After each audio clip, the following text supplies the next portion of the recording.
So దాని తర్వాత ఇక్కడికి వచ్చారు. ఎట్లా వచ్చారు ఇక్కడికి? మన ఇన్స్టిట్యూట్ ఎలా తెలుసు? ఇక్కడికి యూట్యూబ్ రెఫరెన్స్ ద్వారా వచ్చాను సార్ నేను. అయితే మా ఫాదర్ ఎంకరేజ్ చేశారు సార్ ఇక్కడికి రావడానికి. మరి అప్పుడు నువ్వు ఇక్కడికి వచ్చావు. నేను ఈ జాబ్ గ్యారంటీ ప్రోగ్రామింగ్కి వచ్చినప్పుడు చాలా మంది ఏం చేస్తారంటే వాళ్ళు టెక్నాలజీ అనుకొని వస్తారు. జాబ్ గ్యారంటీ ప్రోగ్రామ్ అనుకుంటారు కానీ .NET అనుకొని అందరు రారు. సో ఇక్కడ ఫ్రెషర్ ప్లేస్మెంట్ ప్రోగ్రామ్ చేపిస్తారు, ట్రైనింగ్ ఇచ్చి ప్లేస్మెంట్ చేస్తారు అన్నప్పుడు వాళ్ళు ఒక సబ్జెక్ట్ పట్టుకొని వస్తారు. సార్ మేము జావాలో కావాలి, పైథాన్ కావాలి, టెస్టింగ్ కావాలి, లేదా ఇంకోటి కావాలంటారు. అప్పుడు నువ్వు ఇక్కడ కూడా మళ్ళీ జావానే నేర్చుకుందామని వచ్చావా? సో ఏది నేర్పినా దాంట్లో ప్లేస్మెంట్ చేయించుకోవాలని వచ్చావా? సార్ ఏది నేర్చుకుని దాంట్లో ప్లేస్మెంట్ చేయించుకోవాలి. టెక్నాలజీ స్పెసిఫిక్ ఏం రాలేదు. అప్పుడు నువ్వు ఇక్కడికి వచ్చినప్పుడు నేను .NET చెప్తాను. .NET ఉంటుంది ప్రోగ్రామింగ్, మనది అదే మెయిన్. సో అప్పుడు ఏమనుకున్నావు? సార్ .NET మీ వీళ్ళు టీచింగ్ మీ సార్ చెప్పే టీచింగ్ .NET ఉంటుంది అని ఫస్ట్ నీకు ఐడియా ఉంది. యూట్యూబ్ వీడియో ద్వారా నేను .NET మెయిన్ సబ్జెక్ట్ అనేది ఎక్స్పోజ్ చేస్తాం. అవును సార్. అవును. అక్కడ కొంచెం క్లారిటీ వచ్చింది సార్. .NET ఉంటుందని. అవును సార్. అక్కడే కొంచెం క్లారిటీ వచ్చేసింది .NET ఉంటుందని. ప్లస్ మీరు యూట్యూబ్లో చెప్పే విధానం అంటే స్టూడెంట్స్కి చెప్పే విధానం కూడా మేము ఇట్లా చెప్తాం, ఈ ప్రోగ్రామ్స్ ఇట్లా ఉంటాయి, ఇలా ఉంటాయి, ఇలా ఉంటాయి. అప్పుడు నాకు కొంచెం కాన్ఫిడెన్స్ వచ్చింది సార్. అంటే ఎలా అంటే ఒక .NET బ్యాక్గ్రౌండ్తో ఇంత స్ట్రిక్ట్గా ఇలా ఉంటే మంచిగా చెప్తే మనకు కూడా ఈజీగా వస్తుంది అని అర్థమైంది సార్. అలా సో ఆ తర్వాత నువ్వు కోర్సులో జాయిన్ అయినావు. సో ఇప్పటికి ఎన్ని రోజులు అయింది కోర్సులో జాయిన్ అయ్యి? టోటల్గా ఇప్పటికి 8 months అయింది సార్. 8 monthsలో నువ్వు ఇంటర్వ్యూస్ అటెండ్ అవ్వబట్టి ఎన్ని రోజులు అవుతుంది? ఇంటర్వ్యూస్ లాస్ట్ 1 week నుంచి అటెండ్ అవుతుంది సార్. ఓకే, అరౌండ్ 1 month అయినట్టుంది అప్రాక్స్. అంటే మేము బ్యాచ్లో మూవ్ చేసి ఫస్ట్ ప్రిపేర్ చేయించాం. అవును సార్. సో అంటే 7 months ప్రిపరేషన్ అయింది అండ్ 8th monthలో నువ్వు ఇంటర్వ్యూ స్టార్ట్ చేసావు. సో అంటే ఆల్రెడీ అక్కడ జావా కొంత నేర్చుకున్నావు కదా, అది కొంచెం ఇక్కడ .NET నేర్చుకునేటప్పుడు కొద్దిగా హెల్ప్ అయిందా? అంటే కొంచెం అంటే హూప్స్ కాన్సెప్ట్స్ ఒకటి కొంచెం సిమిలర్ ఉంటుంది. సో ఇక్కడ ఆడియన్స్ అర్థం చేసుకునేది ఏంటంటే మీరు ఆల్రెడీ కోర్ జావాను ఏదైనా నేర్చుకున్నా కానీ, సో ఇక్కడ మన .NETకి వచ్చినాక కూడా C# .NEట్లో అక్కడ ఏది ఉందో అదే ఉంటుంది. ఈజీ ఉంటుంది. అంటే నువ్వు జావా మొత్తం నేర్చుకోలేదు కాబట్టి నీకు అర్థం కాలేదు. సో నువ్వు in case if you covered core Java also you are almost same what is that C# .NET. Okay, అంతేనా? సో ఇక్కడ మీరు అంటే కోర్సు జరుగుతున్నప్పుడు సో మెయిన్ హైలైట్స్ అంటే నీకు ఏమనిపించింది? ఇప్పుడు దానికంటే ముందు ఒక క్వశ్చన్ అడుగుతాను.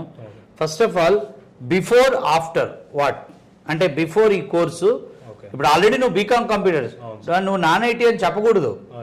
ఇప్పుడు బీకామ్ కంప్యూటర్స్ వాళ్ళు బీటెక్ కంప్యూటర్స్ వాళ్ళు .NIT అనుకోవద్దు. మీరు BCom computers, BTech computers, MCA, MTech computers and BCA, ఏ కంప్యూటర్స్ డిగ్రీలో కంప్యూటర్స్, BSc కంప్యూటర్స్ వీళ్ళంతా కూడా ఐటీనే. అంటే ఆల్మోస్ట్ కోడింగ్ ఎక్కువ చెప్పలేదు సార్ అక్కడ. అది వేరు సిలబస్లో అయితే ఉంది. ఇప్పుడు నీకు బీటెక్ కంప్యూటర్స్ ఉన్నంత మాత్రం కాలేజీలో కోడింగ్ చెప్తారని ఏం లేదు కదా, వాళ్ళది కూడా అదే పరిస్థితి. మీదంత కొంచెం తేడా ఉంటుంది అంతేగాని you are from IT background, no doubt about that. So before after అంటే కోర్స్కు ముందు ఇక్కడ రాకముందుకి అక్కడ వేరే ఇన్స్టిట్యూట్లో 2 months ఉన్నారు, అప్పుడు మీ స్టేజ్కి 8 months మీ స్టేజ్కి ఏంటి డిఫరెన్స్?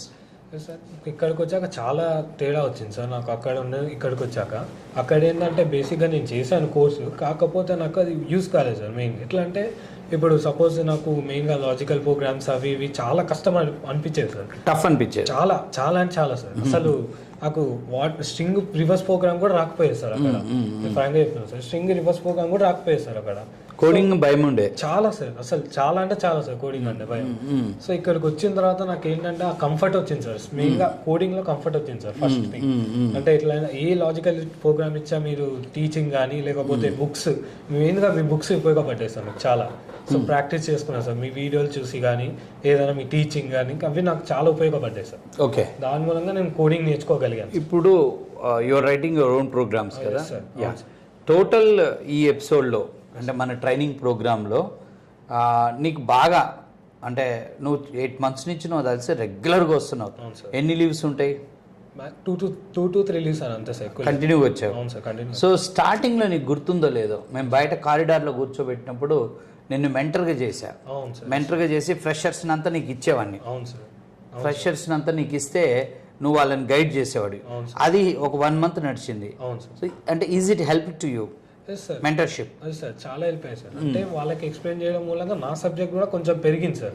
అంటే ఆల్రెడీ ముందున్నా, కాకపోతే ఏంటంటే ఇంకా పర్ఫెక్షన్ వచ్చింది సార్ నాకు సబ్జెక్ట్ మీద. అలా చేయడం మూలంగా పర్ఫెక్షన్ వచ్చింది సార్, ఇంకా ఇంప్రూవ్ అయ్యాను నేను. Improve lot. Yes sir, I improve lot. So that కనపడుతుంది. నేనంత కాన్ఫిడెంట్గా ఎలా చెప్పగలుగుతాను? ఇప్పుడు జనరల్గా మన స్టూడెంట్స్లో అసలు నువ్వు ఇంకా ఇంటర్వ్యూలు అటెండ్ అవుతున్నావు, నీకు జాబ్ రాలేదు, అయినా మేము ఇంత కాన్ఫిడెంట్గా నువ్వు మా స్టూడెంట్ అని ప్రజెంట్ ఎలా చేస్తున్నావు అంటే you are going to get a job. నీకు జాబ్ వస్తుంది, clear, no doubt about that. So అది you are running very well here, it's very clear, and among all the people you are doing something else. అదే అయితే ఆ mentorship అయితే help అయింది, చాలా help. మనకు సబ్జెక్ట్ ఎక్స్ప్లెయిన్, మీరు చెప్పారు కదా సార్, సబ్జెక్ట్ ఎక్స్ప్లెయిన్ చేస్తే వస్తుంది చాలా సార్లు చెప్పారు సార్. అంటే లిజన్ టీచ్, లిజన్ టీచ్, మన క్యాప్షన్ అదే కదా, వినండి చెప్పండి, వినండి చెప్పండి, చెప్పండి. మల్టిపుల్ పీపుల్ జనరల్గా ఏంటంటే మన స్టూడెంట్స్ కూడా అలా చెప్పమన్నప్పుడు కొంతమంది టైం వేస్ట్ అవుతుంది మాకు అని ఫీల్ అవుతారు, బట్ అది కరెక్ట్ కాదు, అది అబద్ధం. ఎందుకంటే ఇప్పుడు నేను ఇక్కడ టీచింగ్కి వచ్చినప్పుడు నాకేమి జాబ్ చేసేటప్పుడు సబ్జెక్ట్ లేదు. సబ్జెక్ట్ ఇక్కడ నేను అందరికీ చెప్పేవాడిని, ఇక్కడ క్లాసెస్ చెప్పడంలోనే నా సబ్జెక్ట్ డెవలప్ అయింది. 100% టీచ్ చేయటం వల్ల మనకి నాలెడ్జ్ పెరుగుతుంది. The way you think will change, the way you think. When you learn అప్పుడు నీ మైండ్ ఒక తీరుగా ఉంటుంది. ఆ నేర్చుకున్నది నువ్వు ఇంకొకళ్ళకి చెప్తున్నప్పుడు, ఆ బెస్ట్ ప్రజెంటేషన్ ఇవ్వాలనుకున్నప్పుడు నువ్వు వే ఆఫ్ థింకింగ్ అనేది సబ్జెక్ట్ పాయింట్ ఆఫ్ వ్యూలో చాలా మారుతుంది. రీసెర్చ్ ఓరియంటెడ్ ప్రిపరేషన్ అవుతుంది. మనం ఎలా చెప్పాలి, మనకి డౌట్లు వస్తాయి, ప్లస్ అవతల వాడి ఎక్స్ప్రెషన్స్ డిఫరెంట్గా ఉంటాయి, వాడు అర్థం కాక వాడు ఆడ్ ఫేస్ పెట్టినప్పుడు మళ్ళీ మనకు భయం అవుతుంది, ఇంకా బాగా చెప్పాలి అనేది ఉంటుంది. అది ఇట్ హెల్ప్స్ లాట్.